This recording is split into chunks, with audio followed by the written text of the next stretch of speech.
And good morning, everybody. Congratulations. You made it through the week. Pull up a chair. It's Friday. Congratulations. You did it. So if you're here, this is Food Safety Chat Live. My name is Brian Armentrout with the Food Leadership Group. And every Friday at 8 a.m. and 10 a.m. Eastern on LinkedIn, YouTube, and Twitter, we do a live stream and talk about food safety. And this is the highlight of the week. And so I'm always really happy when I get cool people on here that I enjoy talking to.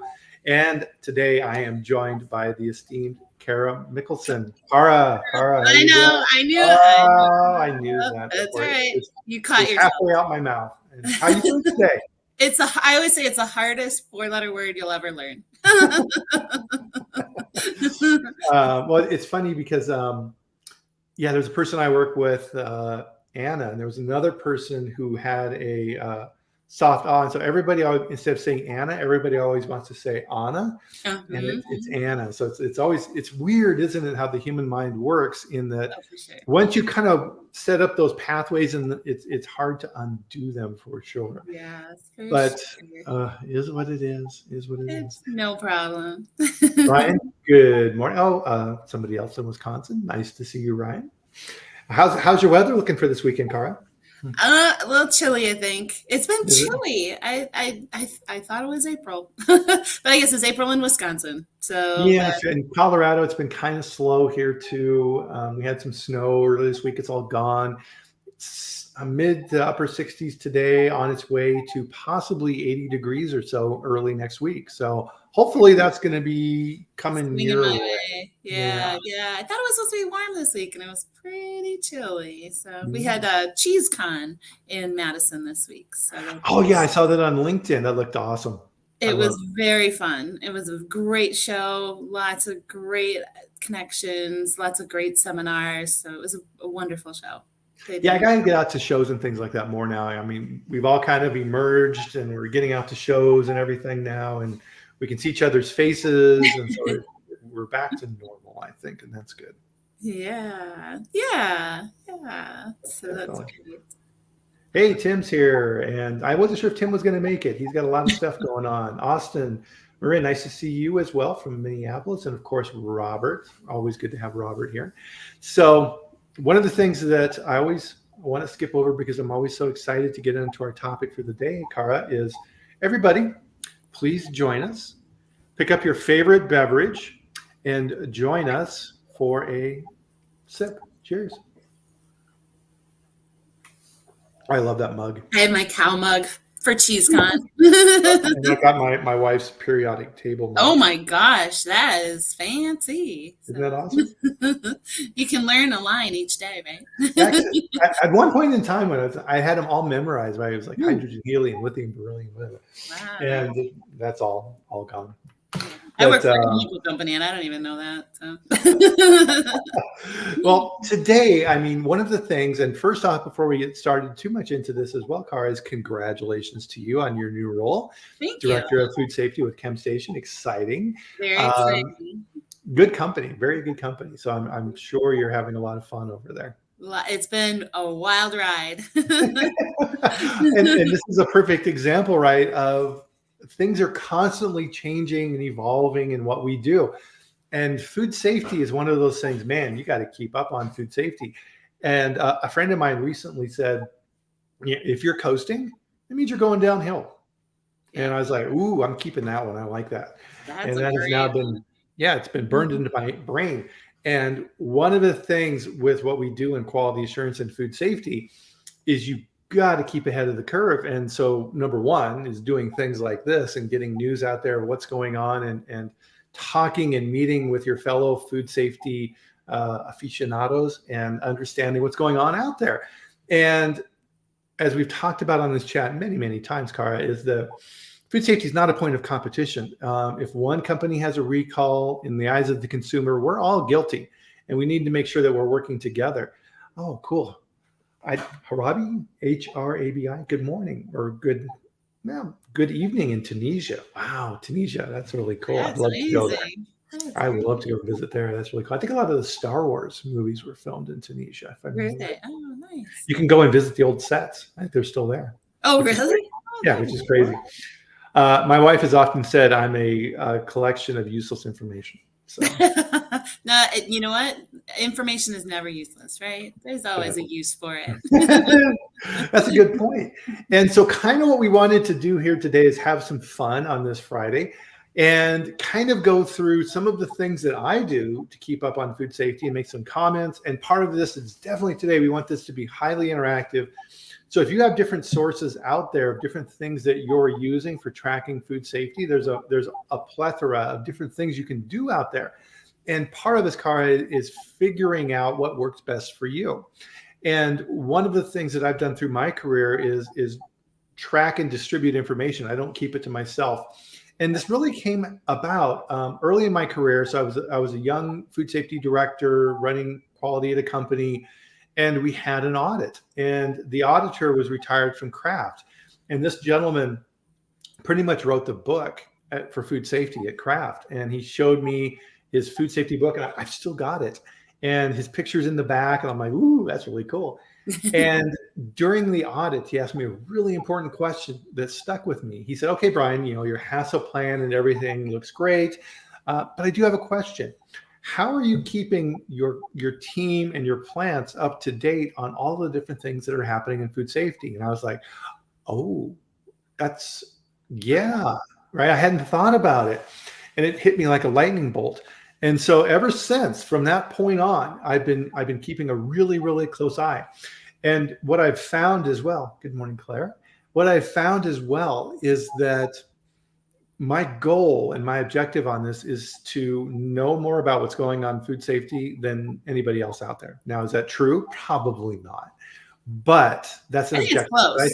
It's an objective we should all strive for. Right. So when an auditor or a customer or whatever would come to my company, and I would be, talking food safety and the different things we're doing and things like that, it helps to build your credibility.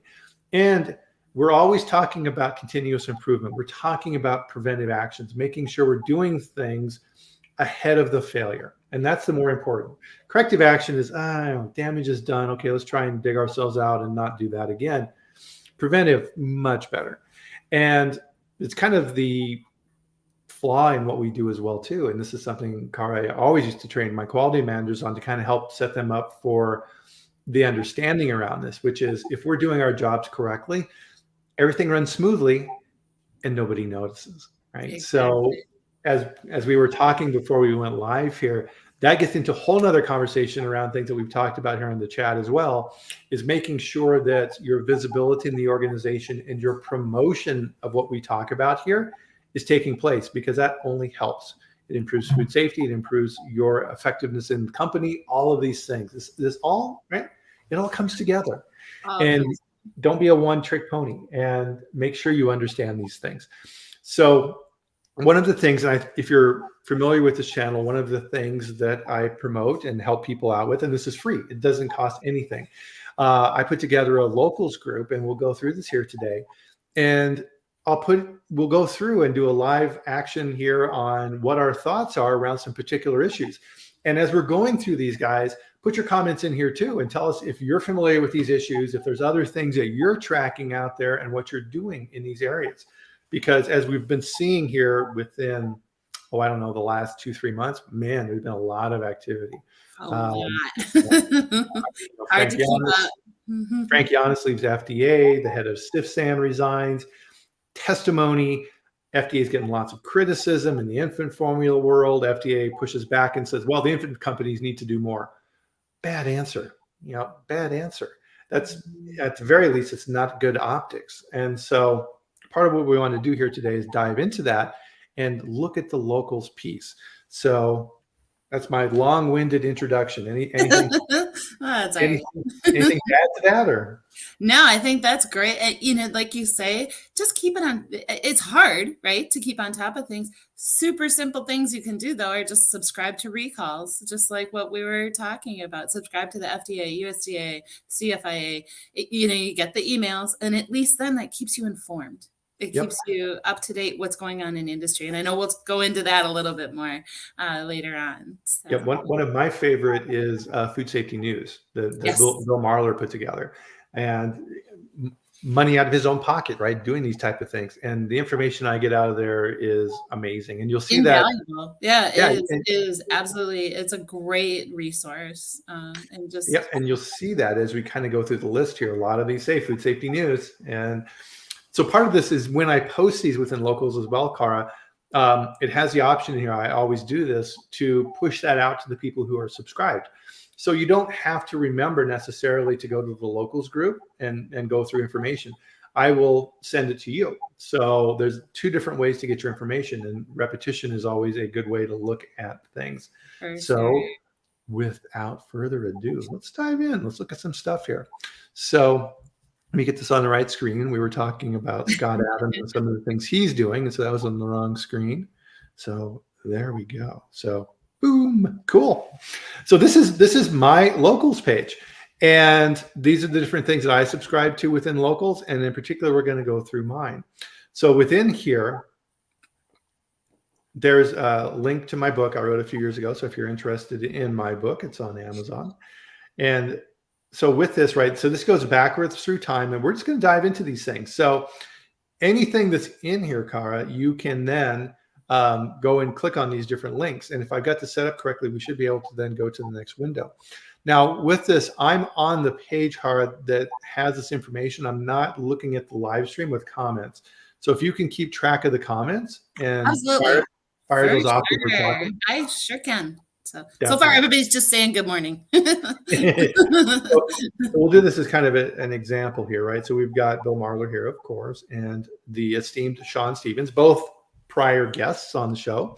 So let's see, that should have switched over to the wide view here of Sean and Bill. Can you see that okay, Kara? Yep, I think so. Okay. There's still the comments on the side. So. Okay, perfect. So here within this article, and a lot of these are quick reads.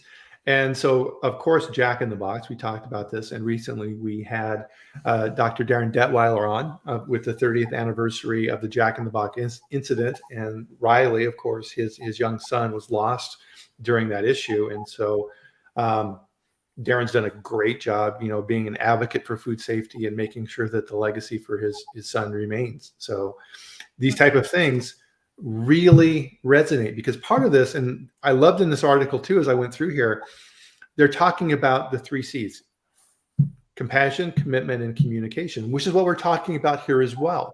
So this information that we're talking about, I think this is an important thing to remember here, Kara, is that this is emotional, this is personal, these are people. We need to always remember that. And any type of a food safety incident where people become sick or worse, that's a person's story, and that is impacting their lives. And we need to make sure that we remember that and bring that compassion to what we're doing as we're teaching and engaging in our companies and within our industry. Mm-hmm. And I think sometimes we lose sight of that.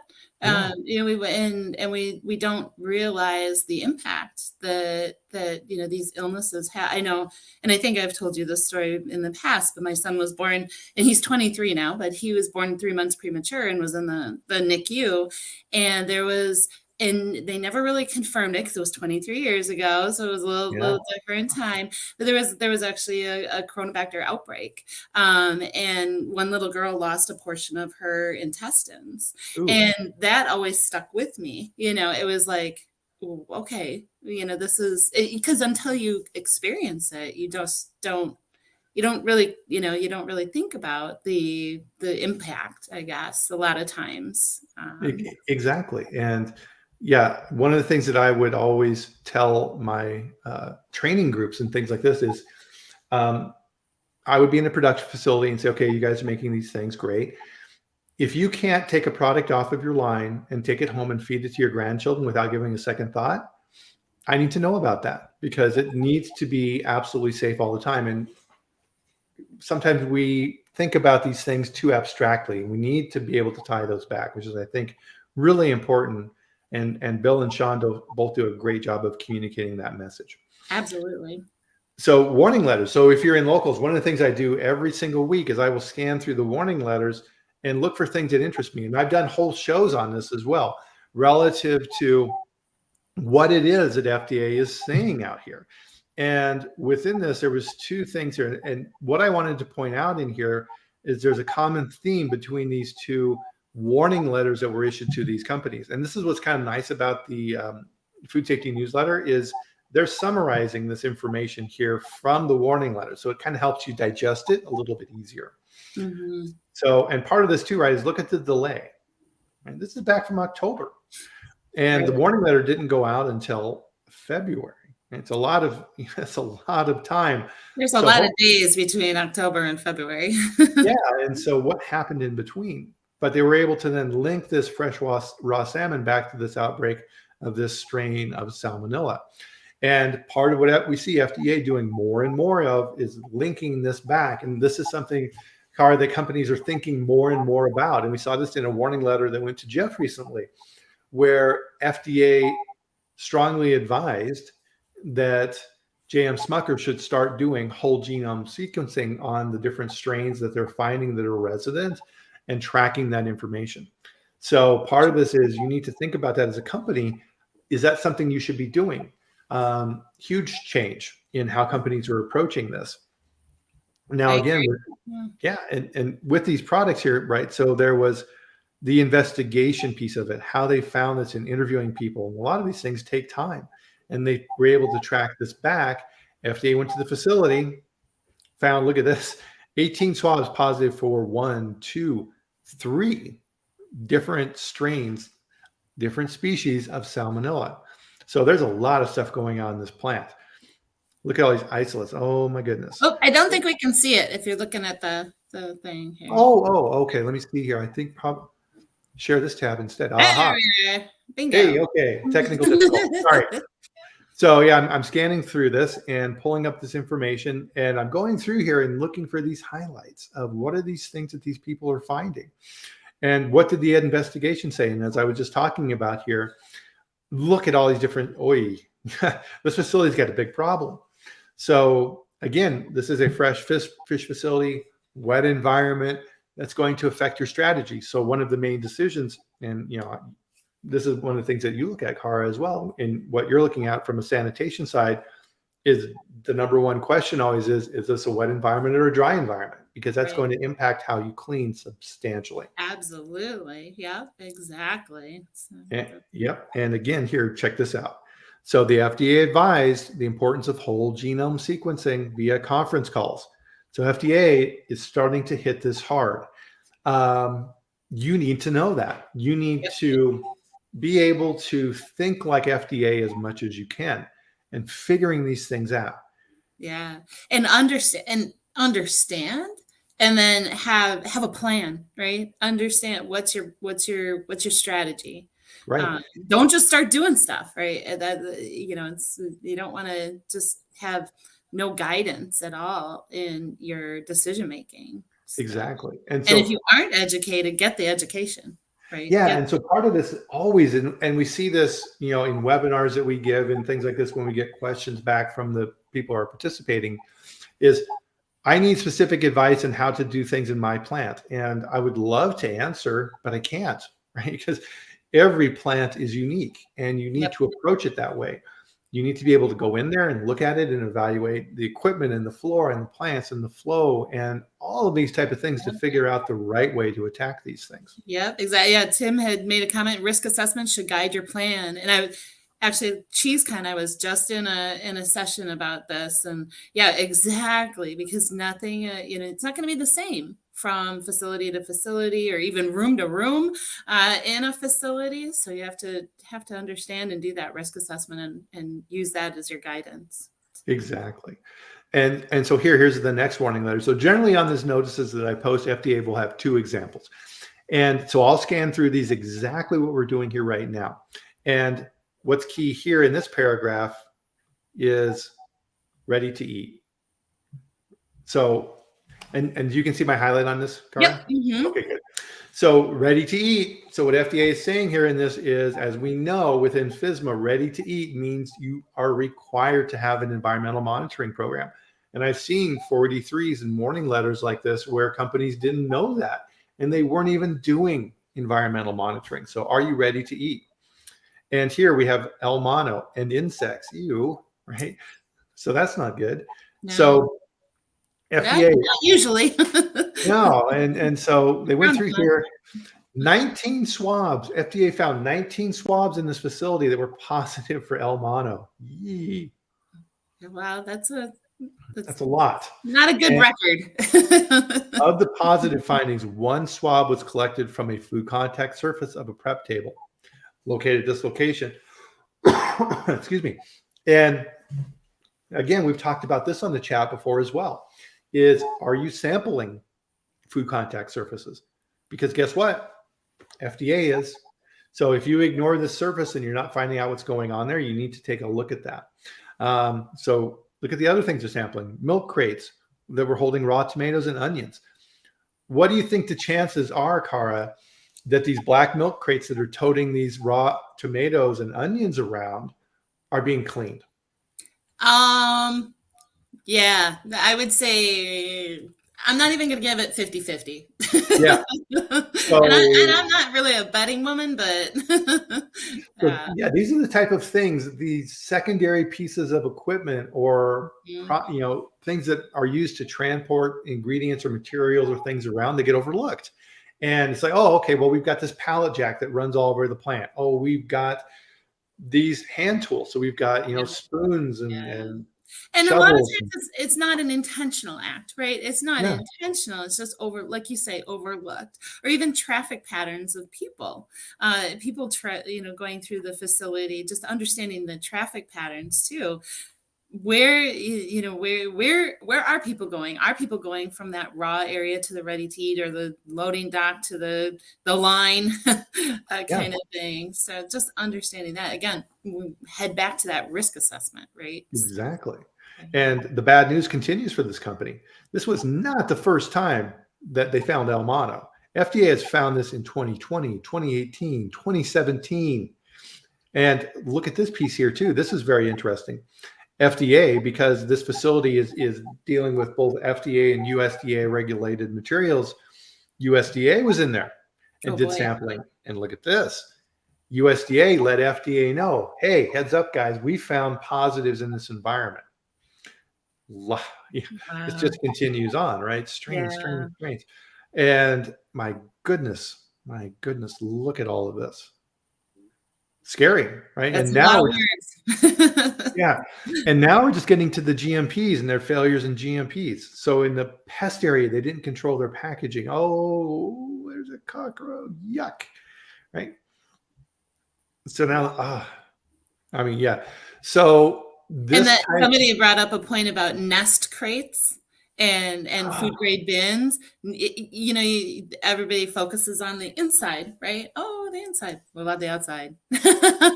That's a really good point. I love that. Point. Especially if you're nesting those. Oh boy. So you have this thing sitting on the ground, rolling around, and then at the end of the day, you stack that dirty bottom inside the food contact. Or during the day, and then you go to fill them back up again. So right, that's just two different warning letters, right? So I'm back on the summary now here. So we'll kind of go down here and look at this. And so a lot of the times I'll put little colorful comments in here on what I'm thinking as well. So let's switch over to this guy. So can you see the article now? Not yet. Not yet. Okay, what did I do wrong? So you're still seeing the summary. So nope, I'm still seeing us. Okay, let me switch back here and see what I'm doing. Oh, it went away. Isn't that interesting? Okay. Present. Share my screen. Entire screen. Pardon the infinite thing for a second. Wow. Boom. All right. There we go. All right. Hopefully. All right. So I see CDC say flour. Yes. Again, flour. Oh my goodness. They forgot the again. It's these are really dangerous things that go into all kinds of other things. Right? Nobody sits down to eat a plate of flour. Flour goes into all kinds of different things. It's an ingredient, and this is why in your food safety plan and your preventive controls, supplier management is so important. Mm-hmm. And so I switched over to the actual story here. Okay, good deal. I figuring this out now. So and FDA is saying here, flowers is the source, but the brands aren't known yet. So they're still tracking this, but we're into 11 states now. 3 people have been hospitalized. And again, another, different genus and species. So FDA knows what they're looking for, which means they've sent this out, they've done the whole genome sequencing, and they're tracking this stuff down. One of the things that FDA does, and we saw this with Bluebell, is when they have a potential issue and they've zeroed in on a plant, they will take samples and then they'll go back to their database with millions of samples and compare and cross-reference to see if any other past illnesses were associated with what they're investigating now. Right. Yep. Yeah. That's the tool, right? That's the way that the tool is used. So. And so what's interesting is comparing this to the warning letters and that mechanism that can take some time. FDA is acting pretty quickly. So they just, March 29th, not too long ago. No, that isn't. We got a problem. And so they're letting the public know that there's something out there going on that we need to be aware of. And what's interesting with salmonella in dry products is we found this out from peanut butter as well, is that low water activity products may slow down salmonella. It may make it dormant. It may be hanging around, but it's not going to die. And it's just waiting for the right time to attack. So just because you have a dry product doesn't mean you're safe. Yeah, exactly. Yep, exactly. Still have to do your due diligence. Absolutely.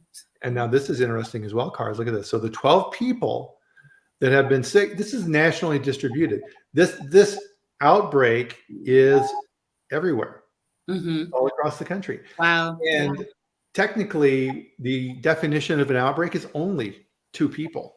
Right. So we think an outbreak is this giant thing with, CDC and their little hazmat outfits running around the country, flying on jets, racing against the clock, is like they do in movies. No, that's not the case. Right. Right. Yeah, exactly. Yeah, no, that's interesting. And I believe, and correct me if I'm wrong, Brian, but I believe they had issued a statement just saying don't eat raw cookie dough or raw cake batter. Again, I know it's been in the past, but especially with this particular outbreak. So exactly. So Nestle, right? And so here's one of my snarky comments here, right? So we often hear, oh, geez, these food safety programs are so expensive and things like this. Nestle had to close down an entire factory. Yeah. All those people have lost their jobs. People became sick. Terrible, right? These are the type of things. Yeah.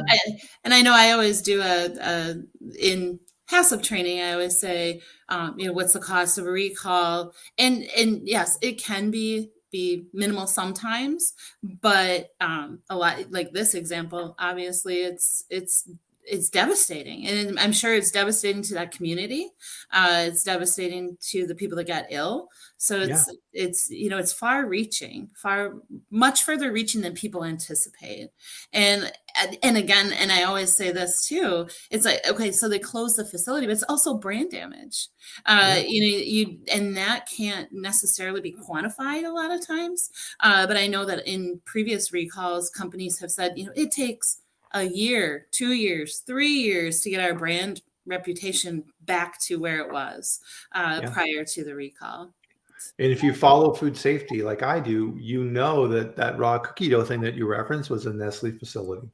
Right. Yeah. So and I always use the example. My mom's 82, and like she 10 years ago bought some sour cream, opened it, and it was moldy. And that happens, right? You get a leaky package or something like that. She has not bought that sour cream since then. Yeah. Because she's like, I don't trust that brand anymore. And, she's just one little lady, but she does have a book club and she tells all them, and it can be a big deal. So with the brand. I mean, what's that rule of thumb is that for every person that goes through the trouble of complaining, at least 10 times that amount don't. But to your point, they tell everybody, right? Yep, exactly. And how do you fight that, right? And again, it gets back to our point earlier as well. It's not necessarily even that brand. It's in your mom's commodity. Yeah. It's like, ooh, sour cream, moldy, right? And so that visceral connection has been made. And that's How do you break that? Yep, exactly. So yeah, it's not just that cost. It's not like you say, it's I feel like salaries and program put together for food safety is a lot cheaper than those repercussions. So Yep, totally agree. So with this issue here, and this is what caught my attention here. So we had 56 illnesses. The median age was 6 years old. median. Oh my goodness. Wow. Right. That's So median versus instead of the average, right? The median great. is that midpoint. So there were at least half of that group younger than 6. Wow. So a lot of this too, right? And so you've got the hemorrhagic version here, right? Extremely dangerous for children. Exactly. And this is Jack in the Box type of thing. So part of this, you look at this and you say, well, goodness, how in the world pizzas are cooked, right? You call it, how did it survive? This is probably a pretty big infestation then relative to, the amount of actual bacteria that are present. And so was this introduced through the crust? Was it introduced through the sauce? These type of things. How did this grow? Right. Oh, terrible. Yeah. That is horrible. And obviously, anytime anyone gets ill, it's horrible. Yeah. But it strikes even deeper when it's young children. So. Yeah. And so 120 employees lost their jobs, and Nestle said it had faced a sharp decline in pizza order forecast to the evolving market. Yeah. I wonder why that market evolved. Right. Yeah. And Moraine just commented, I'm not sure a company whose product hurt people ever really fully regained their brand reputation. No, and when you're Nestle, right, the largest food company in the world, the impact is worldwide.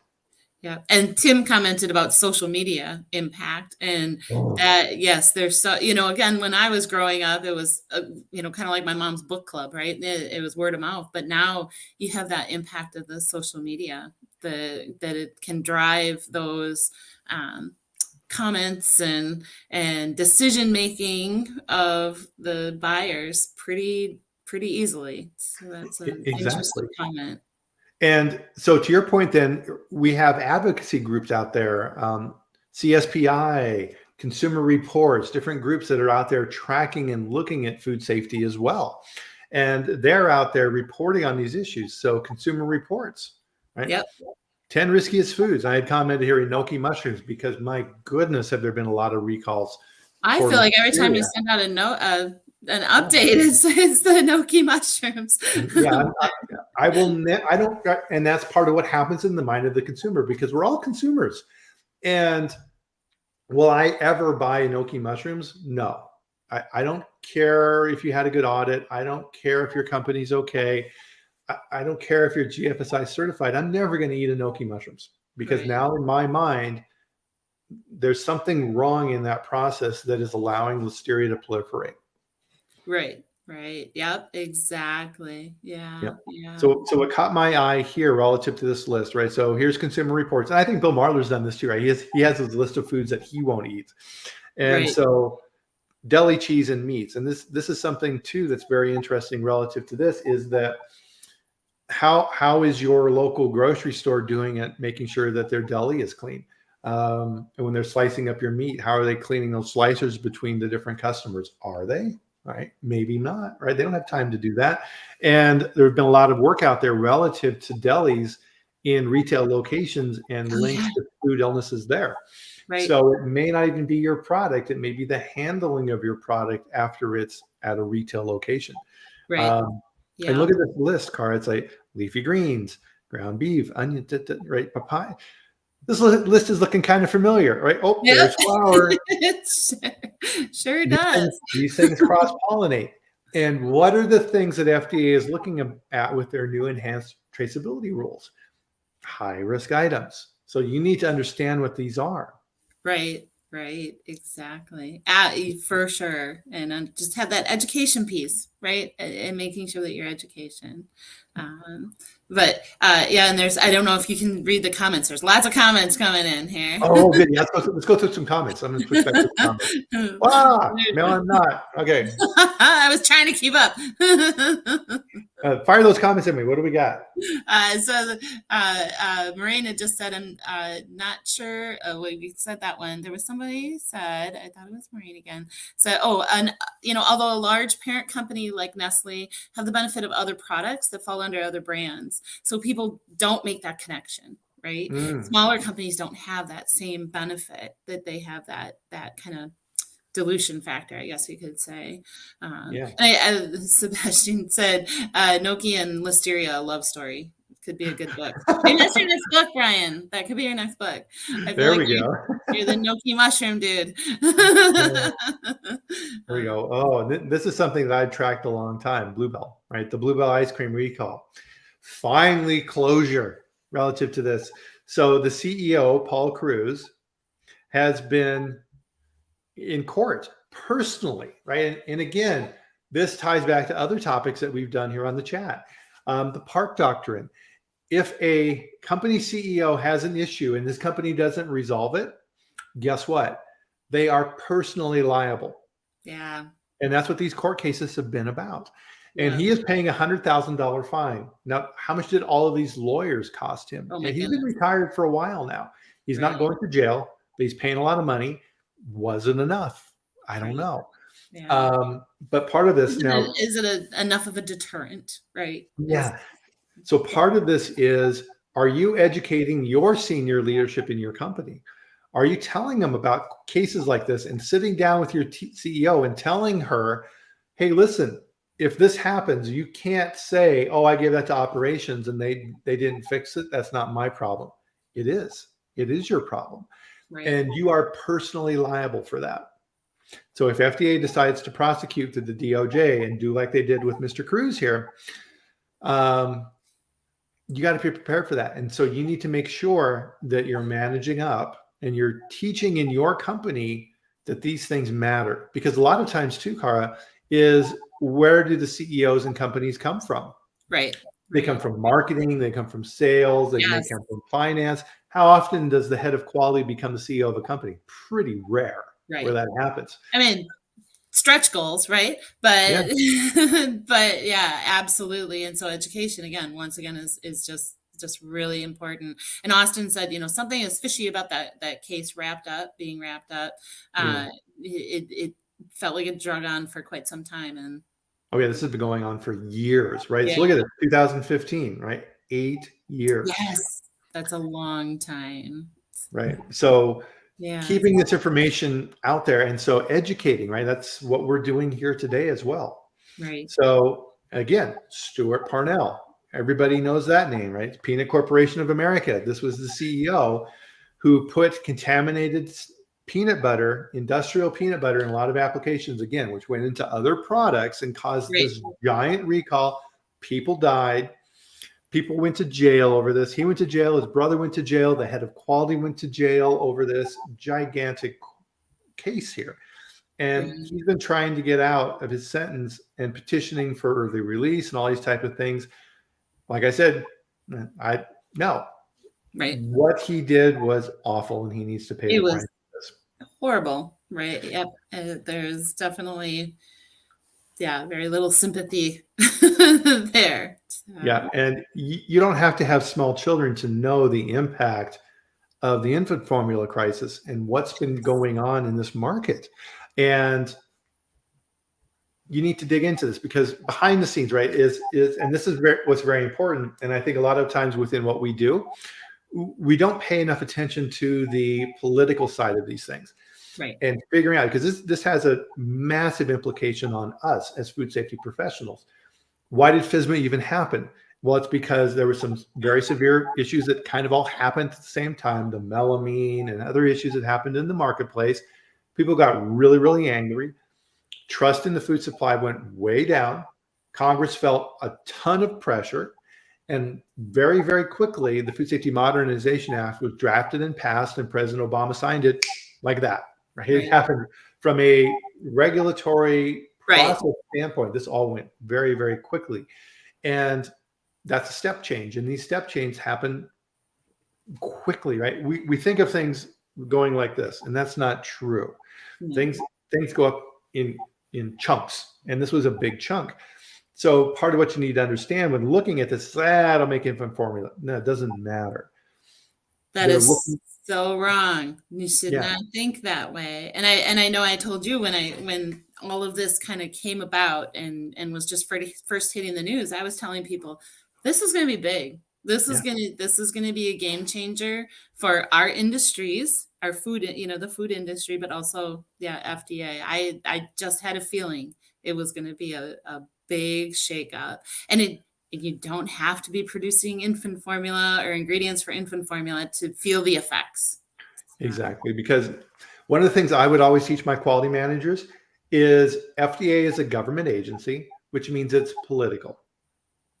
And the politics drive activity. So yes, they like to talk about their scientific focus and these type of things, but when FDA is getting public criticism, high levels of scrutiny being thrown in front of congressional committees, things move. Yeah. So Bill Marler, and I agree with Bill, get the F out of FDA. So he is saying that how the organization and how FDA is currently structured does not work because they're focused on the medical device side of things. They're focused on the drug side of things. That's where the lion's share of their funding goes. And food is left holding whatever's left over. He's saying this needs to be separated out so the prioritization and the focus of resources can be properly managed. And he didn't feel that way. And he's looked at this now and said, I've changed my opinion. We need to do this. And I agree.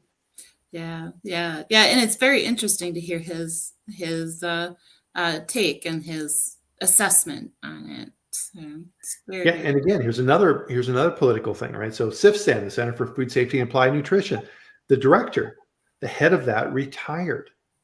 So where is she going to go? Who's going to take that over? Right. What is their approach going to be? CFSAN has a giant impact on how things are done relative to what FDA is doing in the field. One of the things that I've talked about in the past relative to the investigation operations manual for FDA is when they're going in and doing environmental sampling, CFSAN is helping to direct that, which means they're helping to give FDA information relative to particular industries. So if you're a dairy operation or a whatever, CFSAN is saying, okay, you should be sampling here, here, here, and here, focus on these areas and do these type of things. So they're getting smarter and smarter about how they do this every day. Yep, exactly. Yeah. Have you, and this is food for thought for everybody on the chat today, have you thought about changing your sampling program? And if you do, what would that look like? How can you mirror relative to these? Who do you need to talk about in your company to make those changes happen? And importantly, should you look at these? So you see how all of these different stories, and this is just the sequential order of how all of these have gone. You can see within the sequence of these different stories how they're all linked together. FDA doing environmental sampling, FDA finding positives, FDA doing whole genome sequencing, FDA issuing warning letters. I was just going to say warning letters then. It's the progression, right? So. You need to, and this is something that's really important, I think, Kara, for professional, technical people like us. Sometimes you need to get out of the weeds and you need to step back and you need to look at these things at that 30,000 foot level, as I talk about, and say, what does this mean for the industry? What does this mean for what it is that we do within our facilities and our company? What are other companies doing in these areas? You need to think about these things. And that makes you a thought leader, and that gives you more value in your company. Right.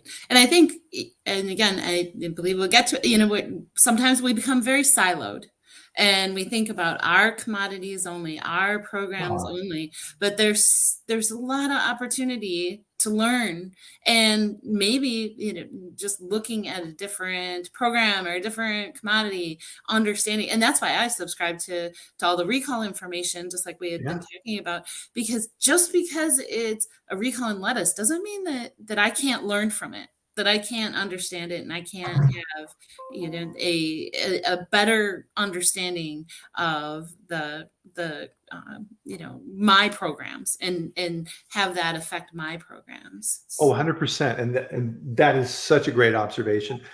Look at all of the work the meat industry has done on the control of organisms in their production environment. Right. learn from them. Yeah, I started it. I mean, I essentially started in the 90s with Oscar Mayer when all of this was just kind of trying, kind of coming about ish, I guess.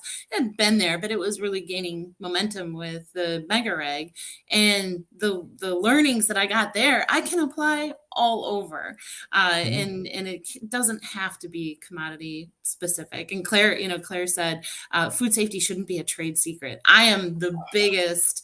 Yeah, I love that. Do, we put together webinars and things like that. I want everybody to join them, right? I'm not going to exclude people because they're my competitor or, not a customer. It needs to be an educational, spread the word, right? And make sure that everybody has that opportunity. Here's an example from produce that I was like, oh, wow, this is really cool. I wonder if we can apply this to other industries.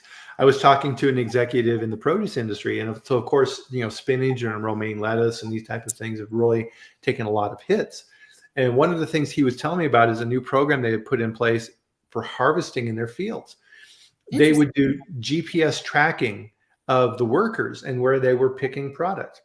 So they knew within the different segments and different sections within their harvesting processes where that material came from, and then they could trace it. So if something happened, they could then zone in. So instead of looking at 20 acres, now they're looking at a small section of that to see what happened. So that was a gigantic tool to help them with their investigations going forward. That's a huge tool. I mean, and you think about that, that option wasn't there 5 years ago, 10 years ago at all. So what an awesome tool, though. What a great tool. Yeah. And so often in other industries, in a factory setting, we talk about, spaghetti diagrams and tracking where people move, because we all know for listeria and these type of things that we're talking about today, it gets there somehow. How did it get there? Was it on somebody's shoes? Was it on a pallet jack? Is it through the your HVAC system in your facility? Condensate on air conditioning coils, right? Huge problem with those. Can that technology be applied to other locations? Exactly. Yep.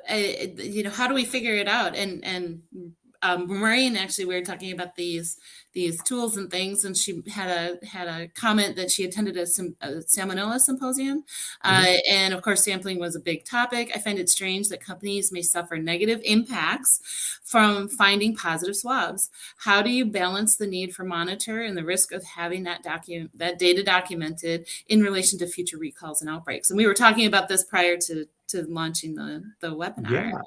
So and that's a great comment. I've been doing a whole lot of talking here, Kara. So I'll let you kind of take the lead on that, and then I'll follow up with comments on my side too. What do you think? Well, and we were talking about this, the mentality is supposed to be seek and destroy, right? But now, and just what you were talking about, people are getting warning letters for finding salmonella in the environment. That can be discouraging.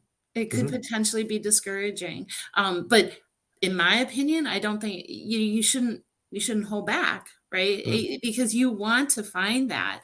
You are trying to find that, and you need to have that seek and destroy. And it's a risk. And I guess I kind of open it up to those of you that are in the trenches every day, trying to wade through all this information and really understand how to, keep that documentation. But again, you have to understand, you want to know where those organisms are in the environment, and you will find them. Will find them. And exactly, Justin just said, proactive, not reactive. If you're reacting, it's too late. And so I think it's better to have that documentation, and better to have those investigations, and better to have that data so that you can, but then what you have to do is do something with it. Right? Do something with it. Do those corrective actions. Do that proactive investigation. But if you gather that data and you're just sitting on it, that's when you're going to get in trouble. Right. So Pandora's box is open. Right. You can't use ignorance as a defense. And so saying, well, I'm just not going to test, and so I don't know. What? That's worse. That's worse. Exactly. Yeah. you're just waiting, right? You're just waiting for the sword of Damocles to fall on your head and kill you. And that's we all want to be able to sleep at night and protect the public and do these things. I think a big chunk of this, right, is one of the phrases I use around this too, Kara, is you have to be able to tell your story. And going out and aggressively seeking and destroying. And so your phrase there is perfect because it's seek and destroy, right? Right. Not seek and ignore, right? Right. Or Not not, seek and pretend yeah, it's not seek there. and maybe I'll do something. Yeah. Yeah. That's And you doesn't need not to, as catchy. yeah, you need to be able to go back and use plan, do, check, act. I always come back to that. Yeah. When you find something, you need to take action relative to those things and putting together a defense. So let's say that you have some samples in your environment that are positive, and you do your vector analysis and you're working really hard to eradicate it and it's still somewhere else. And no, you don't stop. And part of that, as we go through these warning letters, right, and this is where you need to start integrating this information, is we're heading down the path to a warning letter if this continues. Yes. So maybe, right, and this is completely based on upon the context of your company, maybe we need to start doing finished product testing. Right. Right. Maybe we need a product, maybe we need a hold and release, because part of what you need to do, and this is all completely theoretical, me talking off the top of my head, is maybe put yourself in FDA's shoes. And FDA is going to come in and see positives and say, how do you know that your product is safe? How do you know? Right. And how do you answer that question? Yeah. And a big piece of this is having food safety counsel. So people like Sean Stevens and other food industry lawyers who understand food law and can help you work through these things as an advocate for your company, who are outside of the day-to-day, that can think about these things with you and for you to help you put together a good plan of attack. You have to address it. It's not going away. No. 100%. And again, this is why the technical and the communication and persuasion skills need to be developed, because you have to be able to explain this to people who are not technical in your company. Of why these things are there, why we're having trouble getting rid of them, what biofilms are. And we've talked about those on this channel before as well. Bringing in experts, because a lot of times having that extra set of eyes, using your sanitation company. Oh my goodness, the amount of expertise at ChemStation to help with these type of things, right? Huge. Right. A lot of expertise. Yeah. Absolutely. Yeah. Yeah. And truly, and I guess this, again, this kind of plays into it, but truly getting to the root cause. Yeah. Sometimes we like to put a little Band-Aid over the root cause, and truly getting down, digging in, and ensuring that you are actually getting to the root cause. And again, I'm in a chemical company, so reclean, we're going to reclean, but if it recleans and it comes back, you didn't do the appropriate root cause analysis. You didn't really find the source. Maybe the source is a leaky roof. You're not looking up, or it's some kind of equipment that has to be completely disassembled, and you're just not doing that extra step. So you got to make sure that you're getting to that root cause analysis. Exactly. And so over the course of this hour here, Kara, we just went through a few examples. Right? Just a few examples. And that continues. And I post in the locals group probably twice a week. And so selfishly, I'm doing this for myself. This is how I keep up to date on what's going on out there. You do a great job, and you keep me up to date, so I appreciate it. And yeah, that lesson that was taught to me, right? It's in my ear all the time, and it's never gone away. Right. And subscribing to, right? So I don't think I put up the information here on the locals group, because it always gets kicked out for some reason. I don't think that because a lot of times, right, these platforms that we use don't want you leaving and going to a new location, and so they'll modify it and not let you do it. But I'm going to give it a shot here. We'll see if it works. So all you have to do is go, even if this link doesn't work, all you have to do is go to locals.com and look for the food leadership group, and there I am.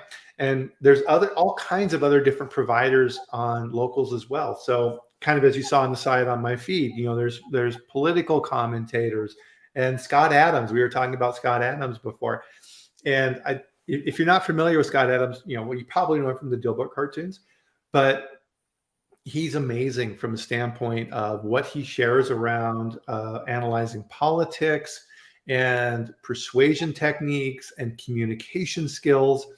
And he looks at it from a neutral standpoint. And one of the key points, and he's got some amazing books, by the way, too, that you can buy on Amazon. But we have information bubbles that we live in. And there's conservative bubbles and liberal bubbles and food safety bubbles and all of these type of things. You need to understand that perspective, because sometimes you're not seeing the whole story. So the more, right, I think that's kind of our theme for today's show, is the more you can widen your perspective, the more rounded you are, and the more you can look at things from unique perspectives and get that take that a lot of times you don't necessarily see the first time around. Right, exactly. And that's why we're saying, okay, a lot of times if I live in produce, I just think about produce. Oh, produce, produce. There's a lot of information out there on ready to eat meat, on cheese, on all these different all the different commodities. Don't just live in your little world. There's more. There's lots more information out there beyond. And look at the innovations that are going on right now in food, right? All kinds of new stuff, right? Yeah. Meat analogs and seafood being grown from cell cultures and all of these different type of things that are being grappled with and looked at from a food safety standpoint.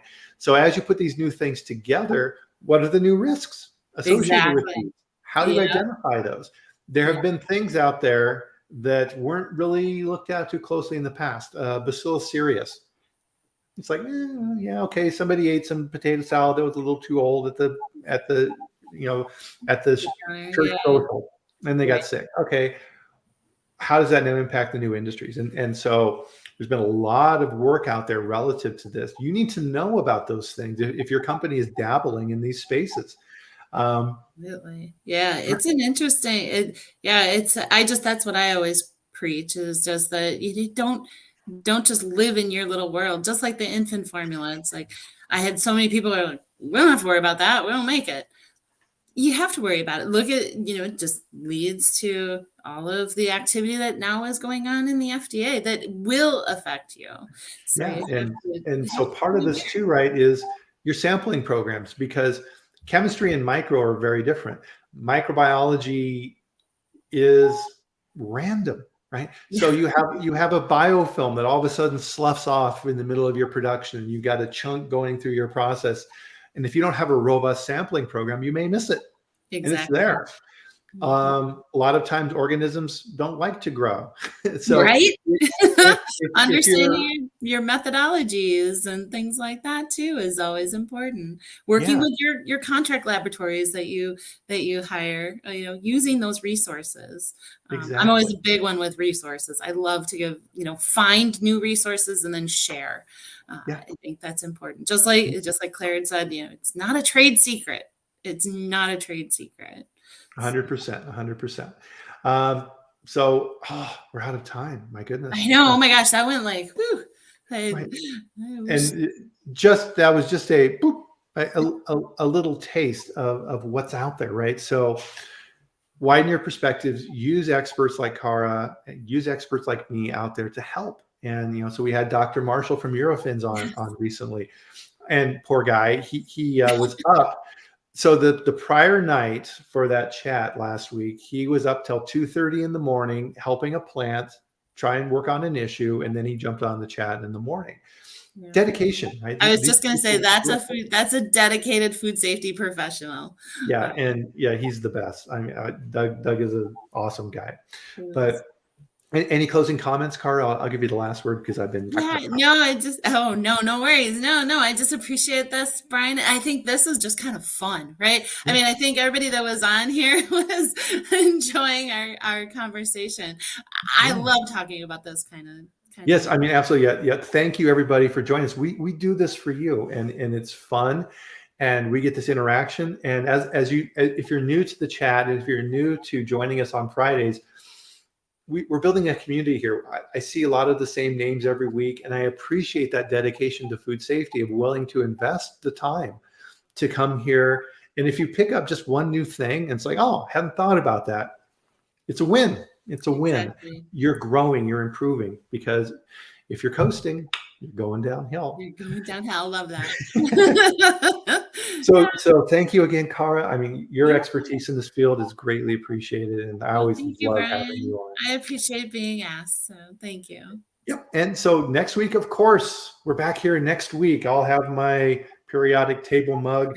We'll have another food safety expert on to put up with me and talk about the next food safety topic. So we'll see you here next Friday at 8 a.m. Mountain Time, 9 a.m. Central, where Kara's at, or 10 a.m. Eastern. Or if you're in Tunisia, whatever time that may be, it's probably plus 8 from where I'm at. So thanks, everybody, again. Have a great weekend. Hope it's nice and warm where you are. We're going to have a great one here. I'm doing car work. Gotta get my cars cleaned up here after winter. Oh, so fun. Yeah, but I'm kind of weird. I kind of like that stuff. I don't know. Yeah, it's awesome. Great. Yeah. So everybody have a great one. Enjoy it. And we'll see you back here next week. Thank you.